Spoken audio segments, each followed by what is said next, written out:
Committee के और आज के जो प्रधान है उनसे बोलने की अनुमति चाहती हूँ। मेरा नाम डॉक्टर सिक्किम नैन शोगन उचाना से मैं आती हूँ, हरियाणा से।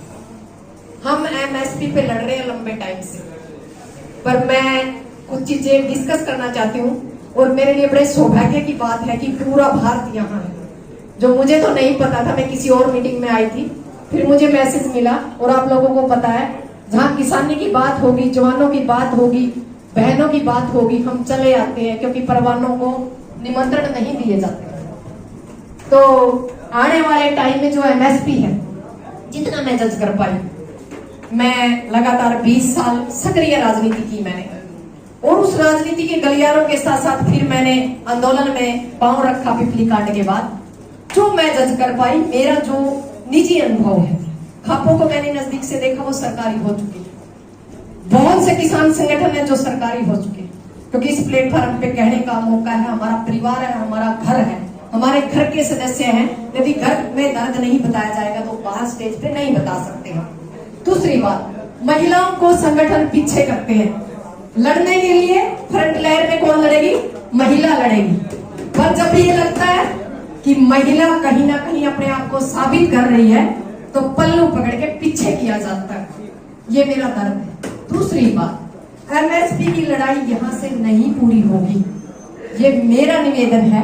हरियाणा में आने वाले टाइम में इलेक्शन है और हमने एक टीम बनाई है जो सड़क की लड़ाई भी लड़ेगी और संसद विधानसभा की लड़ाई भी लड़ेगी, क्योंकि हम मरने कटने के लिए नहीं है, बिल्कुल भी नहीं है। क्योंकि 75 साल में यदि स्थिति बदलनी होती तो बदल जाती, पर अब हमें क्या बदलना है? रास्ते बदलने हैं, तरीके बदलने हैं, पर बदलना कहाँ है? घर की स्याही हमारा हरियाणा में कह रहे हैं, घर की बही काका लिखड़ियां। तो वह जो घर की बही है, वह घर की बही जब होगी। हमने एक संगठन बनाया है, भारतीय किसान मजदूर मोर्चा। पार्टी और नेताओं से छिप चुके हैं हम, लोग इसका नाम नहीं सुनना चाहते और हम उसको नाम नहीं देना चाहते।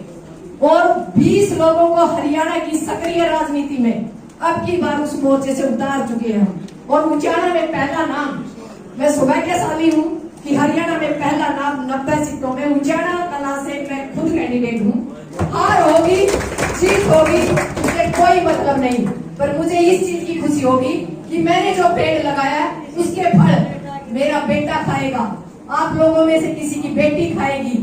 पर हमें पहली बार हरियाणा को देख रहा है वो मोर्चा, और उसको हमें एक बात कह रही है, हमें उनके के बेटे की चिंता नहीं करनी, हमें चौटाला के बेटे की चिंता नहीं करनी, हमने वीरेंद्र का बेटे की चिंता नहीं करनी। पहली बार मैंने अपने बेटे की, अपनी बेटी की चिंता करनी शुरू कर दी। तो ये एक बड़ा मैसेज है और मैं आप लोगों से आग्रह करती हूँ कि हम दोनों लड़ाई लड़ेंगे, पर आप लोगों से निवेदन है, क्योंकि हम कहाँ कमजोर हैं इसमें, एक सिर्फ पैसे में, किसी चीज में नहीं।